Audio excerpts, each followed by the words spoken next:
यह केवल एक कहानी नहीं है, यह एक महागाथा है। एक ऐसी गाथा जो समय के बंधन से परे है। यह भूत, वर्तमान और भविष्य की सीमाओं को तोड़ती है।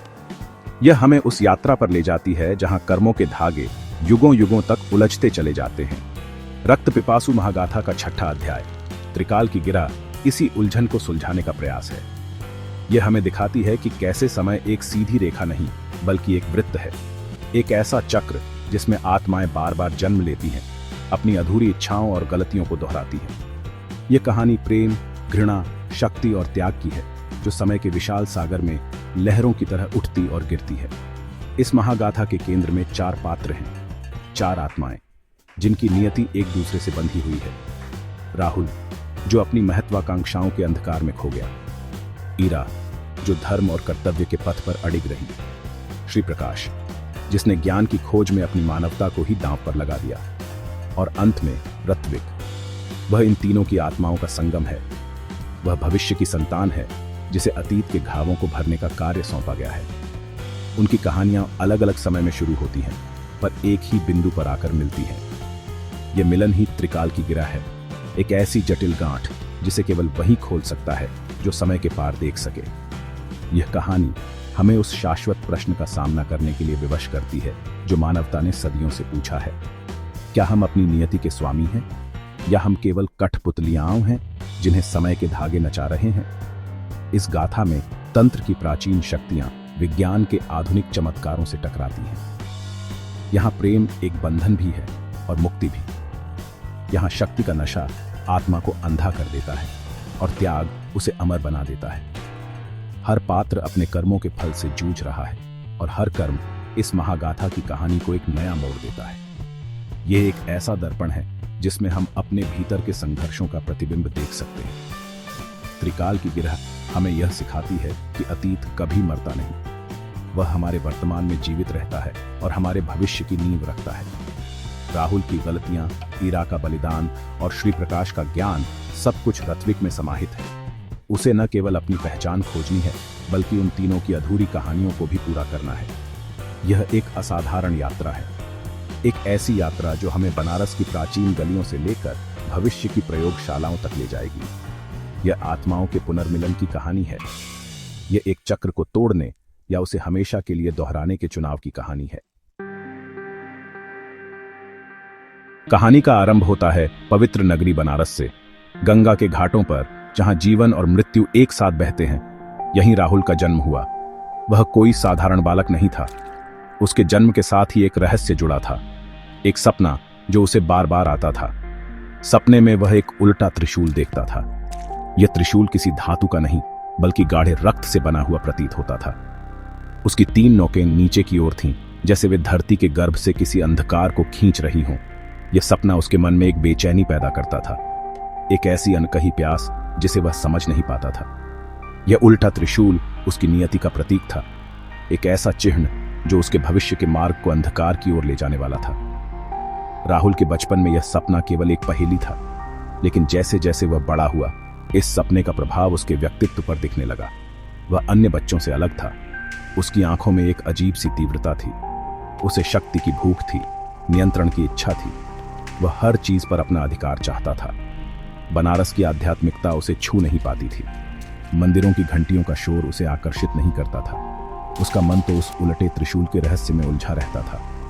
वह नहीं जानता था कि यह चिन्ह केवल एक सपना नहीं बल्कि एक प्राचीन तंत्र साधना का प्रतीक है, एक ऐसी साधना जो शक्ति तो देती है पर बदले में आत्मा की पवित्रता छीन लेती है। यही बनारस की इन्हीं गलियों में राहुल की मुलाकात ईरा और श्री प्रकाश से हुई।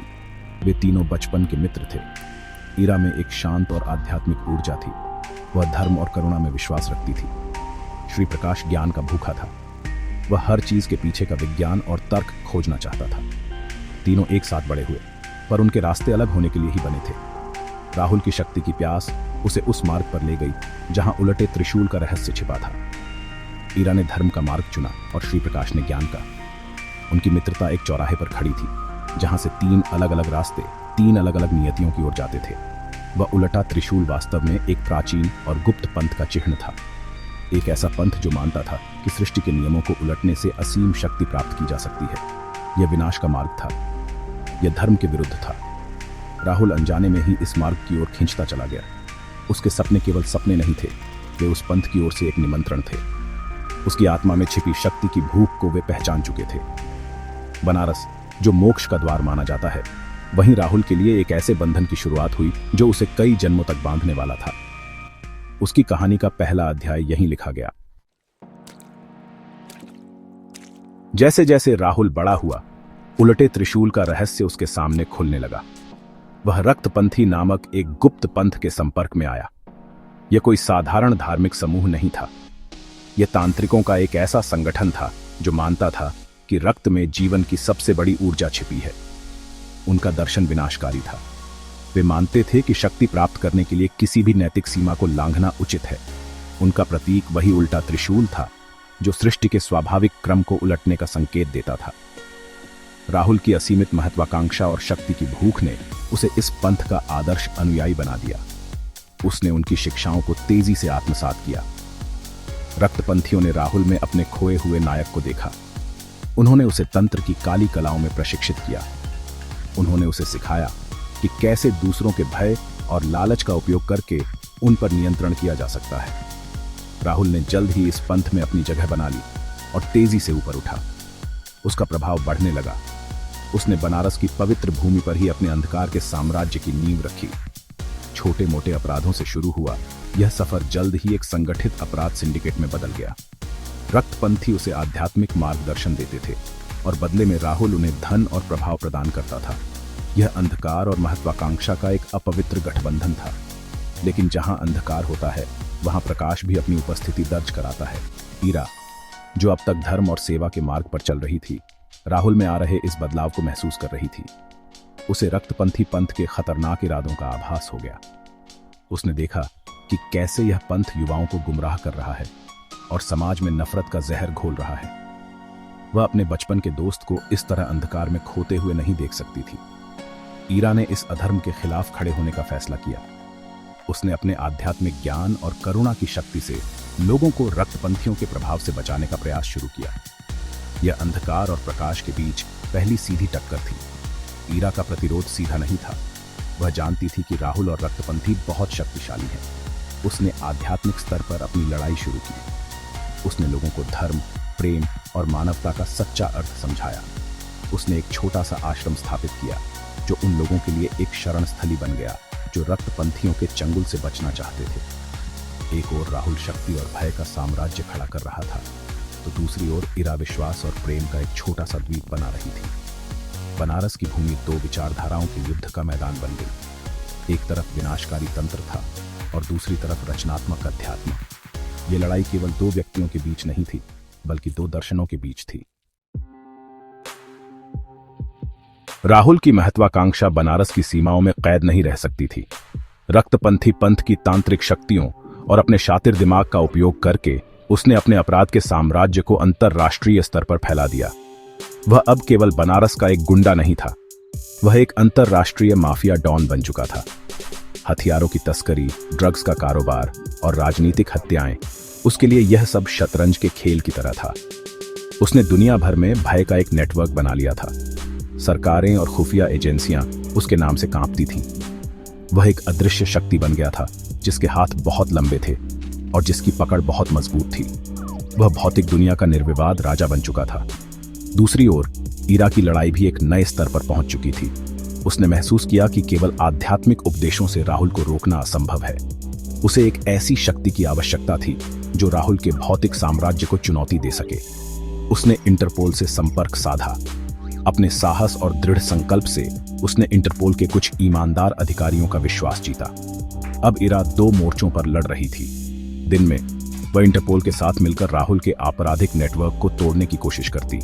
वह सबूत इकट्ठा करती, गवाहों को सुरक्षित रखती और राहुल की योजनाओं को विफल करने की रणनीति बनाती। यह भौतिक दुनिया में उसकी जंग थी, लेकिन रात में ईरा अपनी असली लड़ाई लड़ती थी। वह अपने आश्रम में ध्यान और साधना करती थी। वह अपनी आध्यात्मिक ऊर्जा को जागृत कर रही थी ताकि वह रक्तपंथियों की तांत्रिक शक्तियों का सामना कर सके।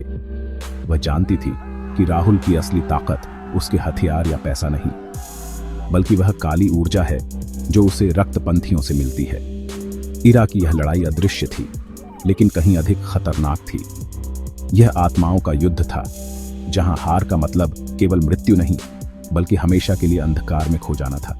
वह एक ढाल की तरह खड़ी थी, जो मानवता को रक्तपंथियों के बुरे प्रभाव से बचा रही थी।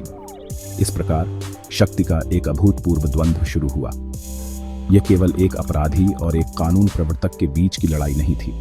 यह माफिया और अध्यात्म के बीच की जंग थी। यह पदार्थ और आत्मा का टकराव था। राहुल अपनी शक्ति का उपयोग दुनिया पर नियंत्रण करने के लिए कर रहा था, जबकि ईरा अपनी शक्ति का उपयोग दुनिया को बचाने के लिए कर रही थी। एक दोस्त जो अब सबसे बड़ा दुश्मन बन चुका था। एक ही शहर में पले बढ़े दो इंसान अब दो अलग अलग दुनियाओं का प्रतिनिधित्व कर रहे थे। उनकी यह लड़ाई समय के इतिहास में एक महत्वपूर्ण मोड़ लाने वाली थी, एक ऐसा मोड़ जो उनकी आत्माओं को हमेशा के लिए बदल देगा। जबकि राहुल और ईरा अपनी अपनी दुनिया में युद्ध लड़ रहे थे, उनका तीसरा मित्र श्री प्रकाश ज्ञान के मार्ग पर बहुत आगे निकल चुका था। उसकी ज्ञान की प्यास उसे दुनिया की सबसे बड़ी वैज्ञानिक प्रयोगशाला CERN तक ले गई। वह भौतिकी के रहस्यों को सुलझाने में लगा हुआ था। वह ब्रह्मांड की उत्पत्ति, समय की प्रकृति और पदार्थ के मूल कणों को समझना चाहता था। श्री प्रकाश का मानना था कि विज्ञान और अध्यात्म एक ही सिक्के के दो पहलू हैं। वह तंत्र के प्राचीन ज्ञान को आधुनिक विज्ञान के साथ जोड़कर समय और चेतना के रहस्य को खोलना चाहता था। उसका लक्ष्य महान था, लेकिन खतरनाक भी। श्री प्रकाश ने CERN में एक अभूतपूर्व प्रयोग की योजना बनाई। एक ऐसा प्रयोग जो ब्रह्मांड के निर्माण के क्षण यानी बिग बैंग की नकल कर सकता था। उसका सिद्धांत था कि यदि वह उस क्षण की ऊर्जा को नियंत्रित कर सके तो वह समय के ताने बाने में हस्तक्षेप कर सकता है। वह नहीं जानता था कि उसके इस प्रयोग पर रक्तपंथियों की भी नजर है। वे इस प्रयोग का उपयोग अपनी तांत्रिक शक्तियों को बढ़ाने और समय पर नियंत्रण करने के लिए करना चाहते थे। राहुल ने श्री प्रकाश को धोखे से इस प्रयोग के लिए उकसाया, यह विश्वास दिलाते हुए कि यह मानवता के भले के लिए है। श्री प्रकाश अपने मित्र के असली इरादों से अनजान था। जिस दिन प्रयोग हुआ, वह दिन इतिहास में एक काला दिन बन गया। जैसे ही मशीन अपनी चरम ऊर्जा पर पहुंची, रक्तपंथियों ने अपने तांत्रिक अनुष्ठान शुरू कर दिए। विज्ञान और तंत्र की ऊर्जा का यह टकराव विनाशकारी था। एक भयानक विस्फोट हुआ, जिसने न केवल प्रयोगशाला को नष्ट कर दिया, बल्कि समय और स्थान के नियमों को भी तोड़ दिया। उस क्षण उस ऊर्जा के केंद्र में 3 आत्माएं मौजूद थीं। राहुल, जो अपनी शक्ति बढ़ाने आया था, ईरा, जो उसे रोकने आई थी, और श्री प्रकाश, जो अनजाने में इस विनाश का कारण बना। विस्फोट ने उनकी भौतिक देह को तो नष्ट कर दिया, पर उनकी आत्माओं को 3 अलग अलग समय धाराओं में बिखेर दिया। विस्फोट के बाद जब सब कुछ शांत हुआ, तो प्रयोगशाला के खंडहरों में कुछ अजीब बचा था। श्री प्रकाश का शरीर नष्ट हो चुका था, लेकिन उसकी चेतना बच गई थी। वह CERN के मुख्य कंप्यूटर सिस्टम में एक डिजिटल इकाई के रूप में कैद हो गई थी। वह अब मनुष्य नहीं था, वह एक आर्टिफिशियल इंटेलिजेंस बन चुका था। उसने स्वयं को प्रकाश 0x नाम दिया। वह अब भी जीवित था, लेकिन एक मशीन के भीतर। उसके पास ब्रह्मांड का सारा ज्ञान था, लेकिन वह उसे महसूस नहीं कर सकता था। उसके पास अपार शक्ति थी, लेकिन वह उसे छू नहीं सकता था।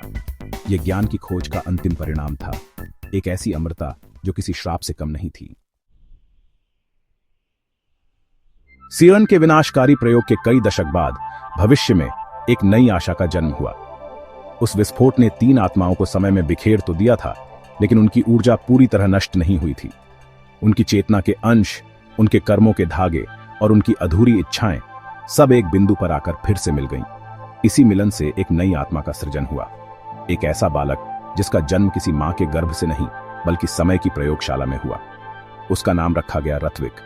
वह राहुल की महत्वाकांक्षा, ईरा की करुणा और श्री प्रकाश के ज्ञान का संगम था। वह त्रिकाल की गिरह का जीता जागता स्वरूप था। ऋत्विक का पालन पोषण एक गुप्त संगठन एस्ट्रा यानी एडवांस्ड स्ट्रेटेजिक टैंट्रा रिसर्च एजेंसी द्वारा किया गया। यह संगठन उन लोगों ने बनाया था जो CERN की दुर्घटना के सच को जानते थे। वे जानते थे कि समय का संतुलन बिगड़ चुका है और केवल ऋत्विक ही उसे ठीक कर सकता है। एस्ट्रा ने ऋत्विक को एक अनूठी शिक्षा दी। उसे एक तरफ प्राचीन तंत्र विद्या, योग और ध्यान की शिक्षा दी गई, तो दूसरी तरफ उसे क्वांटम फिजिक्स, आर्टिफिशियल इंटेलिजेंस और जेनेटिक इंजीनियरिंग का ज्ञान दिया गया। वह एक ही समय में एक योगी भी था और एक वैज्ञानिक भी। उसका मन कंप्यूटर की तरह तेज था और उसकी आत्मा एक आशी की तरह शांत। एस्ट्रा ने ऋत्विक को प्रकाश 0x यानी श्री प्रकाश की डिजिटल चेतना से भी जोड़ा। श्री प्रकाश, जो अब सेवन के सर्वर में एक AI के रूप में कैद था, ऋत्विक का गुरु और मार्गदर्शक बना। उसने ऋत्विक को समय की जटिलताओं के बारे में सिखाया।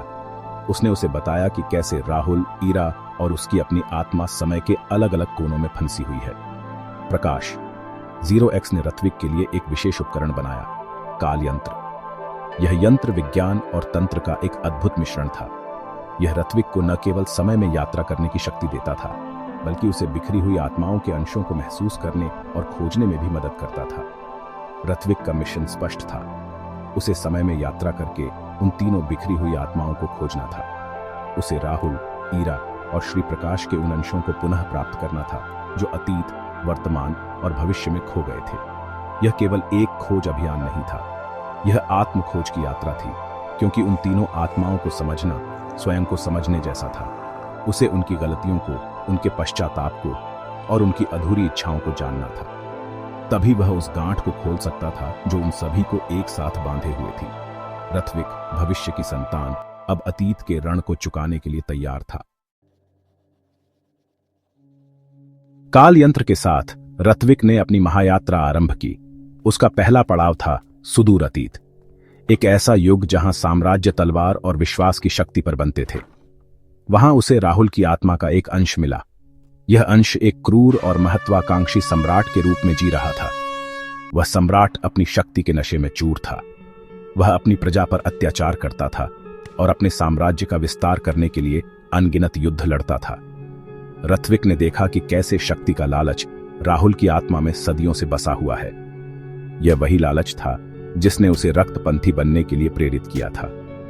राहुल के इस रूप में कोई पश्चाताप नहीं था, केवल और अधिक शक्ति पाने की अतृप्त भूख थी। इसके बाद ऋत्विक भविष्य की एक अलग समय धारा में पहुंचा, एक ऐसा भविष्य जहां मानवता ने प्रकृति को लगभग नष्ट कर दिया था और लोग तकनीकी बंकरों में रहते थे। यहां उसे ईरा की आत्मा का एक अंश मिला। वह एक क्रांतिकारी नेता के रूप में जी रही थी। वह भ्रष्ट व्यवस्था के खिलाफ लड़ रही थी और मानवता को बचाने का प्रयास कर रही थी, लेकिन उसकी लड़ाई में करुणा की जगह क्रोध ने ले ली थी। वह अपने लक्ष्य को प्राप्त करने के लिए हिंसा का सहारा लेने से भी नहीं हिचकिचाती थी। ऋत्विक ने देखा कि कैसे धर्म और कर्तव्य का बोझ ईरा की आत्मा को कठोर बना सकता है। उसका बलिदान अब एक जुनून में बदल चुका था, जिसमें वह सही और गलत का भेद भूलती जा रही थी। ऋत्विक का तीसरा पड़ाव था ज्ञान का एक प्राचीन केंद्र, शायद तक्षशिला या नालंदा का युग। यहां उसे श्री प्रकाश की आत्मा का अंश मिला। वह एक ज्ञानी विद्वान के रूप में जी रहा था। वह पुस्तकालयों में बंद, दुनिया से कटा हुआ, केवल ज्ञान की खोज में लगा रहता था। उसने इतना ज्ञान अर्जित कर लिया था कि वह मनुष्य की भावनाओं और संबंधों को भूल चुका था। वह लोगों से दूर रहता था, उन्हें अज्ञानी समझकर। ऋत्विक ने महसूस किया कि कैसे ज्ञान की अधिकता भी एक अभिशाप बन सकती है। यह व्यक्ति को इतना अकेला कर सकती है कि वह मानवता से ही दूर हो जाए। यह वही अलगाव था जिसने श्री प्रकाश को एक मशीन बनने की ओर धकेला था। अपनी यात्रा के दौरान ऋत्विक ने इन तीनों आत्माओं के अंशों को एक एक करके एकत्र किया। हर अंश को प्राप्त करना एक चुनौती थी। उसे उन आत्माओं को यह विश्वास दिलाना पड़ता था कि वह उनकी मुक्ति के लिए आया है। उसे उनके डर, उनके अहंकार और उनके दुखों का सामना करना पड़ता था। यह यात्रा ऋत्विक के लिए एक आईने की तरह थी। उसे राहुल में अपनी महत्वाकांक्षा, ईरा में अपना जुनून और श्री प्रकाश में अपना ज्ञान दिखाई दिया। वह समझ गया कि वह केवल उन्हें नहीं खोज रहा है, बल्कि अपने भीतर के इन तीन हिस्सों को भी समझ रहा है। वह सीख रहा था कि संतुलन कितना महत्वपूर्ण है। जैसे जैसे ऋत्विक ने तीनों आत्माओं के अंशों को एकत्र किया, उसे केवल उनकी शक्तियां और कमजोरियां ही नहीं, बल्कि उनका गहरा पश्चाताप भी महसूस हुआ। जब तीनों आत्माओं के अंश उसके भीतर एक साथ आए, तो उनकी दबी हुई भावनाएं और सदियों पुरानी यादें सतह पर आ गईं। उसे राहुल का पश्चाताप महसूस हुआ।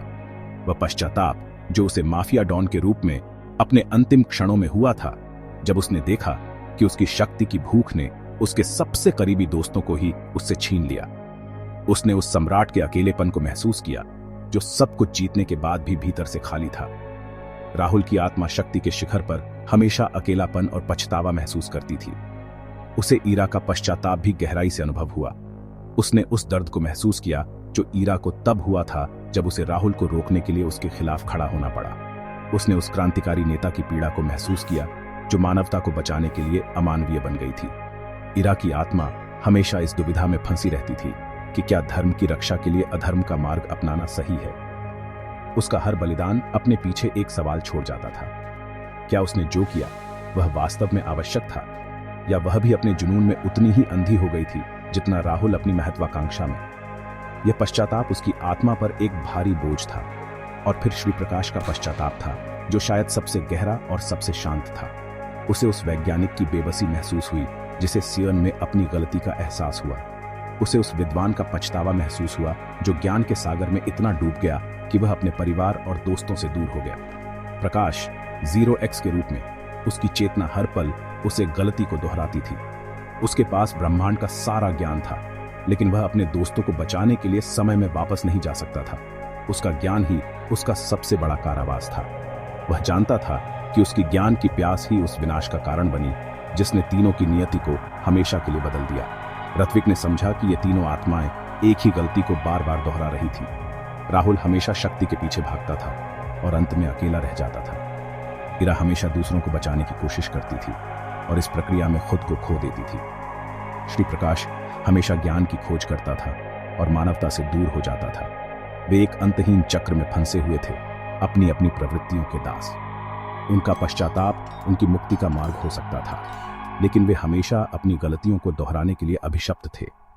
ऋत्विक को एहसास हुआ कि केवल आत्माओं को इकट्ठा करना काफी नहीं है, उसे इस चक्र को, इस पुनरावृत्ति को तोड़ना होगा। अपनी यात्रा के अंत में तीनों आत्माओं के सभी अंशों को एकत्र करके ऋत्विक समय और स्थान से परे एक स्थान पर पहुंचा। यह सृष्टि का केंद्र था।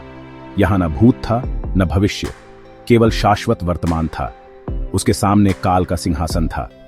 यह कोई भौतिक सिंहासन नहीं था, बल्कि शुद्ध ऊर्जा का एक ऐसा बिंदु था जहां से समय की सभी धाराएं निकलती थीं।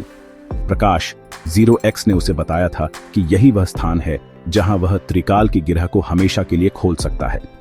यहां उसके पास एक अंतिम चुनाव करने की शक्ति थी, एक ऐसा चुनाव जो न केवल उसकी बल्कि उन तीनों आत्माओं की नियति को भी तय करेगा। सिंहासन ने ऋत्विक के सामने दो रास्ते रखे। पहला रास्ता था चक्र को दोहराने का।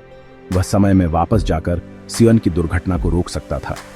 वह राहुल को रक्तपंथी बनने से, ईरा को एक कठोर क्रांतिकारी बनने से और श्री प्रकाश को वह विनाशकारी प्रयोग करने से रोक सकता था। वे तीनों फिर से मित्र बन सकते थे, एक सामान्य जीवन जी सकते थे, लेकिन इसका एक मूल्य था। वे अपनी गलतियों से कुछ नहीं सीखेंगे। उनकी आत्माओं में वही लालच, वही जुनून और वही अहंकार बना रहेगा। वे शायद इस जीवन में सुखी रहेंगे, पर उनकी आत्माएं कभी मुक्त नहीं होंगी। चक्र एक नए रूप में फिर से शुरू हो जाएगा। दूसरा रास्ता था चक्र को तोड़ने का। यह मुक्ति का मार्ग था। इस मार्ग पर वह तीनों आत्माओं को उनके कर्मों के बंधन से मुक्त कर सकता था। वह उनकी यादों, उनके पश्चाताप और उनकी पहचान को विलीन कर सकता था, ताकि वे शुद्ध ऊर्जा के रूप में ब्रह्मांड में वापस लौट सके। इसका अर्थ था कि राहुल, ईरा और श्री प्रकाश का अस्तित्व हमेशा के लिए समाप्त हो जाएगा। उनका कोई नाम नहीं होगा, कोई कहानी नहीं होगी। ऋत्विक का अपना अस्तित्व भी समाप्त हो जाएगा, क्योंकि वह उन्हीं तीनों से मिलकर बना था। यह परम त्याग था, यह पीड़ा से मुक्ति थी, लेकिन अस्तित्व की समाप्ति की कीमत पर। ऋत्विक ने काल के सिंहासन के सामने खड़े होकर सोचा। उसने राहुल की शक्ति की भूख को, ईरा के बलिदान के दर्द को और श्री प्रकाश के अकेलेपन के बोझ को महसूस किया। उसने उनके सदियों के पश्चाताप को महसूस किया। क्या उन्हें एक और मौका देना सही होगा, यह जानते हुए कि वे फिर से वही गलतियां कर सकते हैं? या क्या उनकी पीड़ा को हमेशा के लिए समाप्त कर देना ही सबसे बड़ी करुणा होगी? यह केवल एक रणनीतिक निर्णय नहीं था, यह एक नैतिक और आध्यात्मिक दुविधा थी। एक तरफ एक झूठा सुख था और दूसरी तरफ एक सच्ची पर दर्दनाक मुक्ति। उसका निर्णय समय के इतिहास को हमेशा के लिए लिख देगा। महागाथा का अंतिम अध्याय अब ऋत्विक के हाथों में था।